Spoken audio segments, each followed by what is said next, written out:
पंजाब में पहली बार माहौलियाती तहफ़्फ़ुज़ के लिए जदीद तरीन फोर्स कायम कर दी गई। वज़ीर आला मरियम नवाज़ ने माहौलियाती तहफ़्फ़ुज़ फोर्स की बुनियाद रख दी। जदीद आलात से लैस गाड़ियों पर मुश्तमिल स्क्वाड ने वज़ीर आला पंजाब को सलामी दी। तकरीब से खिताब करते हुए पंजाब की सीनियर वज़ीर मरियम औरंगज़ेब ने माहौलियाती तहफ़्फ़ुज़ फोर्स का क़याम वक्त का तकाज़ा करार दिया। 100 बिलियन का फंड पंजाब की तारीख में पहली दफ़ा एनवायरनमेंट और क्लाइमेट चेंज के लिए मुख्तस किया गया और 10 बिलियन का फंड सिर्फ इंफ्रास्ट्रक्चर के लिए मुख्तस किया गया।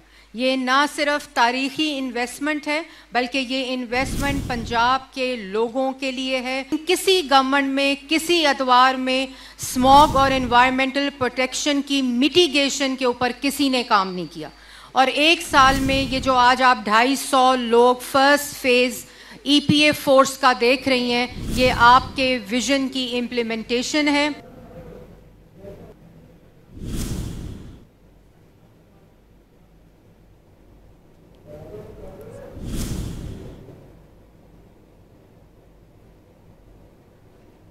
हमारी चाहे गाड़ियां धोने से ज़ाया हो या तामीराती सरगर्मियों में, ये स्क्वाड उसका सदेबाब करेगा। EPA का हॉकाई स्क्वाड फसलों की बाकियात से उठने वाला धुआं, इंडस्ट्री की चिमनी और ईंटों के भट्टे से निकलने वाला कार्बन, उन सब का करेगा बंदोबस्त। दिन हो या रात, थर्मल ड्रोन्स जैसी लेटेस्ट टेक्नोलॉजी से लैस ये स्क्वाड उकाबो शाहीन की तरह रात के अंधेरे में भी माहौलियाती आलूदगी पर कड़ी नजर रखेगा। जहाँ कहीं भी ऐसे अनासिर पाए जाएंगे जो माहौल की खराबी का बायस है, आलूदगी फैला रहे हैं, ये उसके खिलाफ सख्त कानूनी कार्रवाई करेगा। हैजमैट सूट्स पहने हुए गाड़ियों के काफिले में hazmat and industrial monitoring squad, anti plastic and fugitive dust squads और इंडस्ट्रीज में जाएगा।